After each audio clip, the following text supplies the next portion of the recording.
Hi everybody, and welcome to day 3 of our garden drills. First of all, I'd just like to say thank you very much for all your emails of encouragement, and I'm glad that many of you are enjoying doing these drills. As a lot of you know who I coach regularly, I really actually think that this type of drill work can be a massive benefit to your game. If you think about a round of golf, it's 40 full shots which take 1.5 seconds each, so you're actually only spending about 1 minute swinging the golf club actively during a round of golf.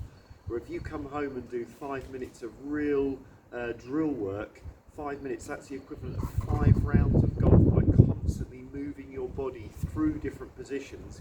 And when you're doing it sometimes in slow motion, sometimes at higher speeds, and your brain's got a chance to think about the things you're doing and the feelings that you're generating, that's got far more chance of training something in and developing a move and a skill than that blur of instinct that happens when a ball's in the way.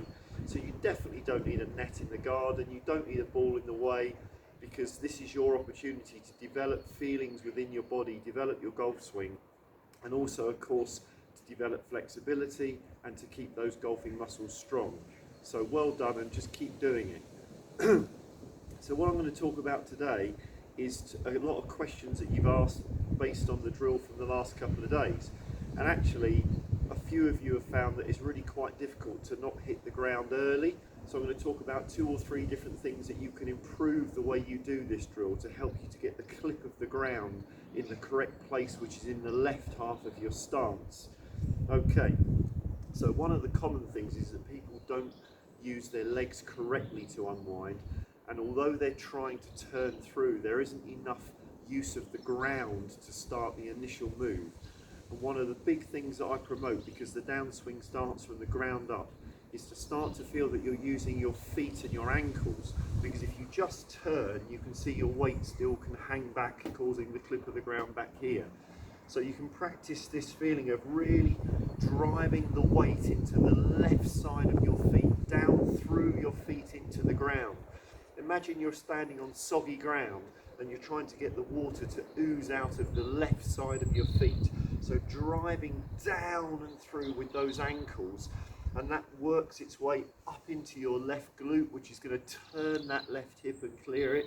But also by driving your ankles that way, it helps the initial move of this right leg to be an inward move rather than a forward move towards the ball. And both of those things are helping weight transfer and rotation to help you to get that clearing effect that we talked about in the previous videos. Okay, so that's one thing, really start to feel you're using the ankles. The second thing that you could try if you're still clipping the ground early, it might be that you are casting the club a little bit in your downswing, so that from the top of the backswing you're losing this angle too early between the arms and the shaft, which throws the club head down too early. So we've got to make sure we're storing up the power in the downswing between our arms and shaft. So you can feel that in either hand or both hands together. One way is to make sure you can feel firmness in the back pad of the left hand here, so that then you can feel as if you're pulling the butt end of the club down from the back 3 fingers of the left hand. In the old golf books they used to call it pulling the loo chain, and that you can see helps to retain this powerful angle that you see all the top golfers in. The second thing you can do is to feel that the heel of the right thumb stays squeezed into the middle knuckle of the left thumb here.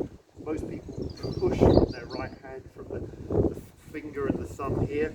If you're keeping the heel of the right thumb squeezed into the left there, look, now you're retaining this angle in the back of your right wrist, and it's working these forearm muscles longer, storing up the power that way as the legs unwind as well.